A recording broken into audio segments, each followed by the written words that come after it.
Happy holidays. I'm Classy Cass from Y105, and this is Y105's Reading Radio. Now, last month, we had some questions from Mrs. Sager's first grade class in Centennial. And so the questions were, when did I learn how to read, and who is my favorite author?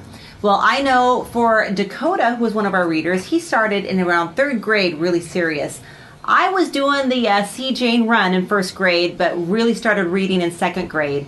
My favorite author is S.E. Hinton, and she wrote The Outsiders, and I actually memorized that book. I read it so many times. Anymore, Ted Dekker is my favorite.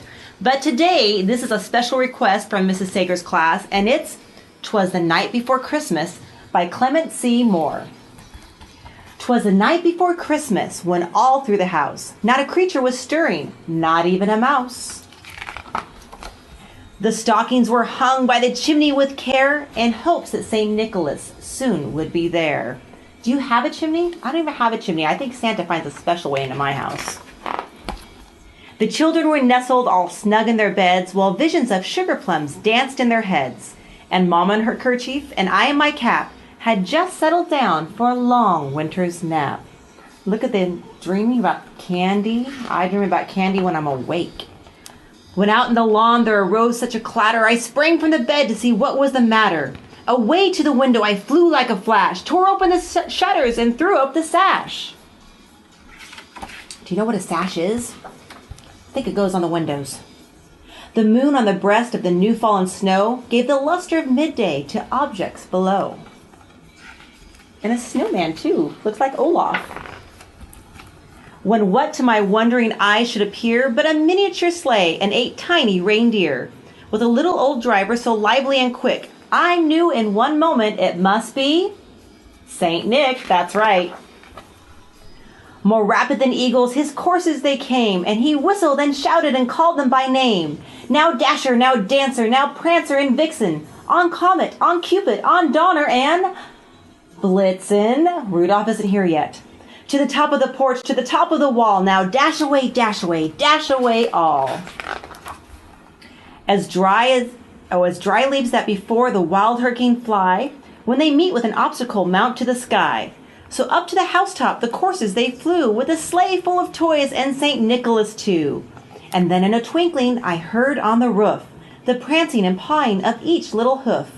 As I drew in my head and was turning around, down the chimney St. Nicholas came with a bound. Can't believe he fits through that chimney. He was dressed all in fur from his head to his foot, and his clothes were all tarnished with ashes and soot. A bundle of toys he had flung on his back, and he looked like a peddler just opening his pack. Oh, look at Santa's got all the toys. Even the dog looks like he's happy. He might be getting a bone or something for Christmas. His eyes, how they twinkled, his dimples, how merry. His cheeks were like roses, his nose like a cherry. His droll little mouth was drawn up like a bow, and the beard of his chin was as white as the snow. The stump of a pipe he held tight in his teeth, and the smoke it encircled his head like a wreath.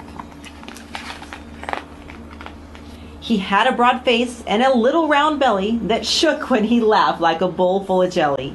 He was chubby and plump, a right jolly old elf, and I laughed when I saw him in spite of myself. Look, he's getting his feet warm by the fire even. A wink of his eye and a twist of his head soon gave me to know I had nothing to dread. He spoke not a word, but went straight to his work, and filled all the stockings, then turned with a jerk. And laying a finger aside of his nose, and giving a nod, up the chimney he rose. He sprang to his sleigh, to his team gave a whistle, and away they all flew like the down of a thistle. Hopefully Santa's not lactose intolerant. We left out milk and cookies this time. But I heard him exclaim as he drove out of sight. What did he say? Do you remember? Merry Christmas to all, and to all a good night. The end. That was 'Twas the Night Before Christmas on Y105's Reading Radio, and I hope that you keep on reading.